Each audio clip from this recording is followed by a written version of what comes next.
Every night while New York City sleeps, a hidden bakery in the Bronx cranks out tens of thousands of donuts from scratch. It's like a lot of flour flying everywhere. Before sunrise, more than 100 breakfast cart owners swarm Pandora Bakery for fresh pastries.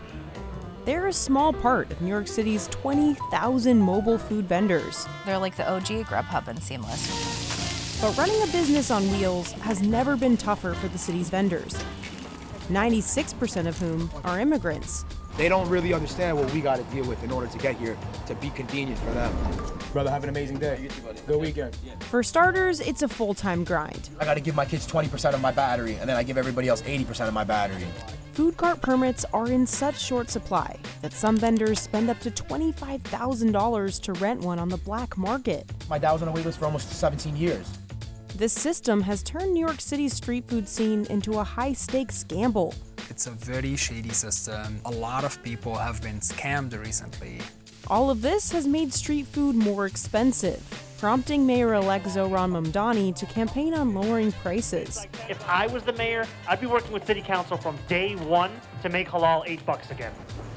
So how does one pastry factory supply hundreds of carts? And why does New York City have so many food vendors, but so few legal permits?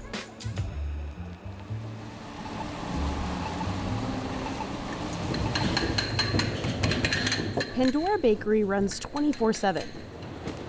It supplies food carts, restaurants, and hotels across New York with breads, muffins, apple turnovers, and donuts.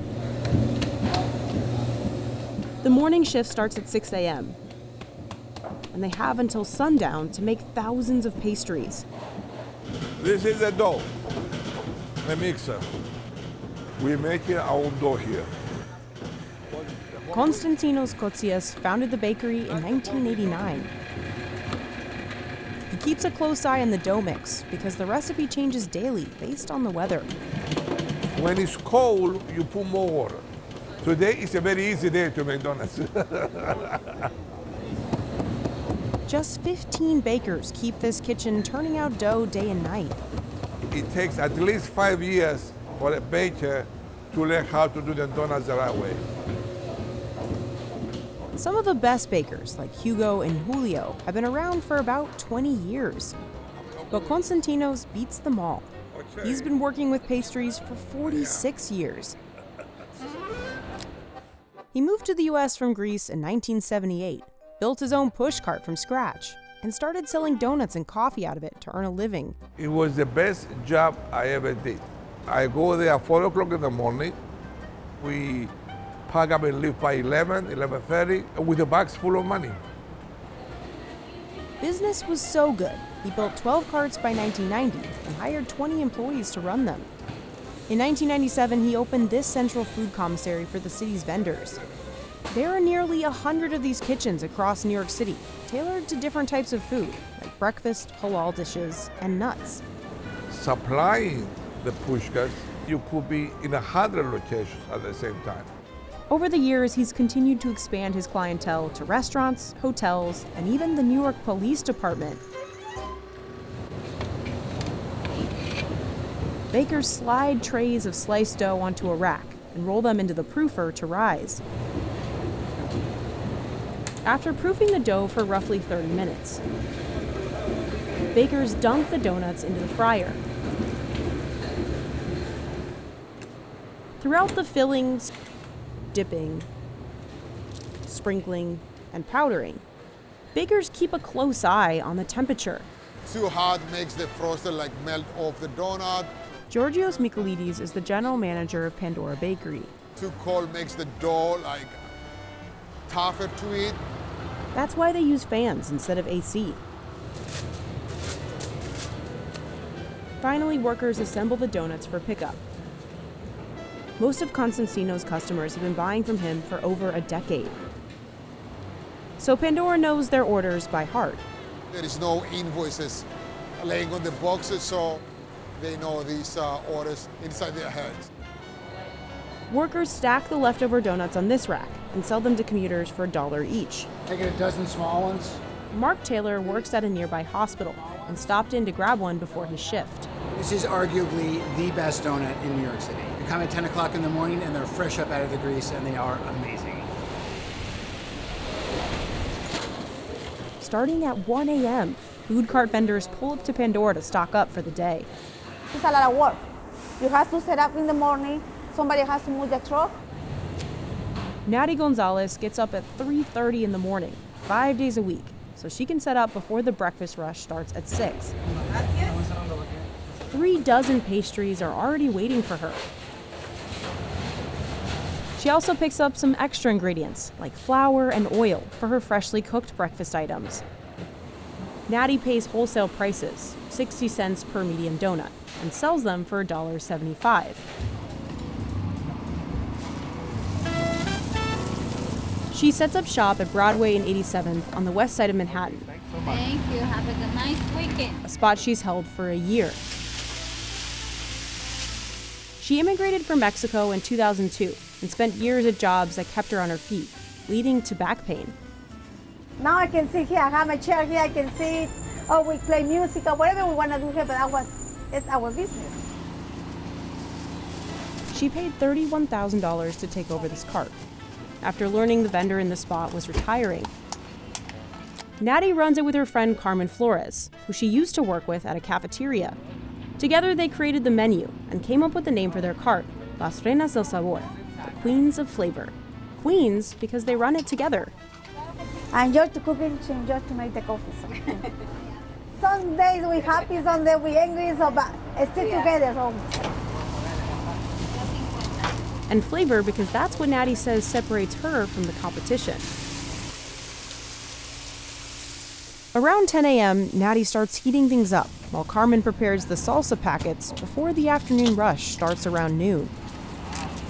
On good days, Naty and Carmen can make $1,200, but they spend over half their income on expenses like cart storage, cleaning, and ingredients. We sacrifice a lot. We're coming back to the house, we're coming late, tired, we don't want to do anything. For more than a century, food carts have helped New York City's immigrants start small businesses of their own. In the 1800s, millions of immigrants poured into New York City, many of them without money or job prospects. These immigrant groups, especially Eastern European Jews, have a history of peddling in the old country because of the anti-Semitic laws that made it difficult for Jews to work in different professions. That's Catherine Piccoli, who works at the New York City's Museum of Food and Drink. There was a real interest in this profession because you could make your own hours. Pineapple, grapefruit, orange, tomato. A pushcart offered a way to survive. It was cheap to buy, portable, and required no rent. By the end of the 1800s, around 5,000 New Yorkers were operating pushcarts. They sold grocery items like fruit, pickles, and fish, mostly to their own communities. You're walking the streets trying to sell your wares. So you have this really heavy wooden cart that you're balancing and walking around. But New York's narrow streets were getting packed, so city officials started to intervene. In the late 1800s, the city began requiring vendors to carry a license to legally sell food on the streets. To sort of count them, understand the work, be able to regulate the work, because so much of it was unregulated. Fiorello H. LaGuardia, do solemnly swear. In 1934, Mayor Fiorello LaGuardia took office and launched a sweeping crackdown to clear vendors from the street. He called food carts antiquated and unclean. He's looking to, quote, modernize New York City. Part of this is because the World's Fair is going to be held in New York City in 1939. One of his solutions was to open 10 indoor markets and move vendors inside. Public markets that we still use today and love, like Essex Market, were part of this program that he started. But the indoor markets had more rules than the streets. A big one being that you had to be an American citizen. You couldn't hawk, you couldn't cry. Many street food vendors at the time had signature cries or calls to announce themselves, their location, what they were selling. The street cries of the food vendors would have been in many different languages. So outlining them in the public markets is also a way of Americanizing people and saying, you know, we can't have different languages here. The markets had limited space and required a stall fee. so many street vendors were pushed out of the trade. By the time LaGuardia ended his term, there were only 1,200 people selling food on the street, a 92% drop from before he took office. Pretty immediately, you have people across the city saying, you know, we're really nostalgic for selling food on the street because it really defines New York City. The 1965 Hart-Celler Act opened U.S. immigration to regions beyond Europe, including Asia, the Middle East, and Africa. Like the Jewish and Italian immigrants before them, many of these newcomers started with food carts, one of the most accessible ways to build a business. The diversity of New York City's food carts exploded too. We see the shift begin to happen where most foods sold on the street are meant to be eaten on the street. There are hot dogs, there are halal plates. The stainless steel food carts we're familiar with today grew in popularity, offering more space and appliances to cook with. By the 1980s, there were about 12,000 carts, nearly as many as there had been in the 30s before Mayor LaGuardia's crackdown. Businesses and pedestrians complained that streets were getting overcrowded again. In 1983, Mayor Ed Koch imposed another limit, a cap of 3,000 permits certifying that a cart was legal. In 2021, the city agreed to raise the cap to nearly 7,500 permits over 7 years. But that's still not enough to meet demand for the city's 20,000 mobile food vendors. Any food vendor to operate in a lawful way, they are usually required to have 2 documentations on them. One is a food vendor license, that's for the individual themselves, and there is also a food vending permit that goes on the cart or the truck they are selling from. Mohammed Ati is the head of the Street Vendor Project, a nonprofit advocating for street vendors' rights. The food vendor license is not a problem. It's very accessible. The biggest problem that we have is the food vending permit. People have been waiting 20 years, 25 years. There were actually more than 10,000 names on that wait list. So right now, as we speak, the waiting list is closed. To avoid the wait list, many vendors pay to rent a permit from someone who already has one, even if it means paying a higher price. A permit that costs $200 to obtain from the city and renew every 2 years will cost the vendor up to $25,000 in this underground market. This is what's happening with vast majority of food carts and food trucks we see here in New York City. Some vendors caught in the system say they feel trapped by the high costs. It's a big loop. And the more I'm in here, the more I realize that my dad got stuck. Petey Stathopoulos has been working in food carts since 2013, when he was 18 years old. My grandpa started the hot dog cart business in like the 70s to 80s in Central Park. And then slowly my dad trickled into it. In 2023, Petey met a cart owner who was retiring and let him take over the permit. Thank God the guy was really nice, and he only charged me like $8,000. Petey paid another $35,000 for the cart and this spot on 32nd and Park Avenue. It is like an imaginary logbook. You don't really go where other people are making money because now you're being a leech. Now you're taking money off their plate. Even in prime locations, office attendance in New York City remains well below pre-pandemic levels, shrinking the morning rush of customers. Petey is also facing rising food and storage costs and growing competition. Fast food, DoorDash, you just pick up the crumbs to survive. Soaring costs have forced vendors to raise prices, a trend Mayor-elect Zohran Mamdani called Halalflation during his campaign. I lost half of my customer base when I raised my prices a quarter. Just 1 quarter. And because permits have to be renewed every 2 years, Petey has to pay up all over again. You just worked all year to save up some money, and then you got to give this guy another $8,000 just to be able to work again. But some pay even more for a permit, only to get scammed. So if someone, say Sam, can rent me their permit and I can use it on my cart, there is no contract between me and Sam. Basically, Sam is taking the cash under the table. The problem with that system is that there is a lot of exploitation that happens because Sam knows how much I need them. Vendors still pay because getting caught without a permit can lead to criminal charges and jeopardize their immigration status. They can confiscate your property, all the food on the cart, everything that you have. The NYPD has issued 918 criminal tickets for vending through July 15, 2025, up 16% from the previous year. And even with a permit, vendors still face risks.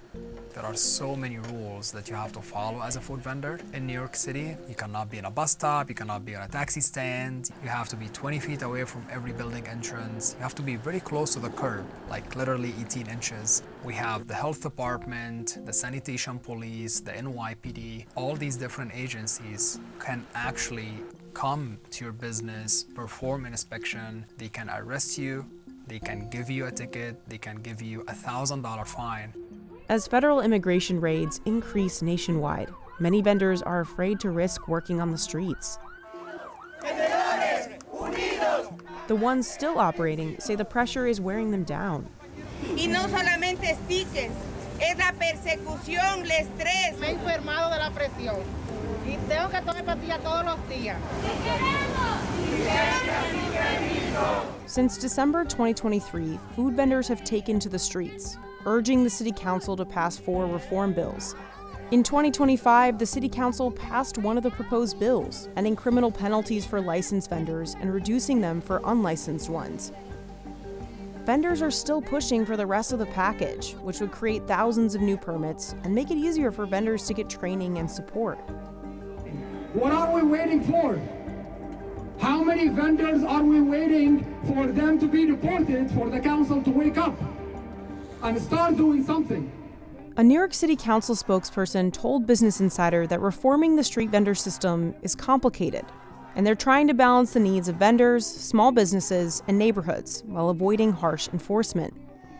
The New York City Health Department states that there's no delay in issuing mobile food vendor licenses or permits, and that it has released all applications it is legally required to. It also says inspectors regularly check the permitted street carts and trucks to promote food safety.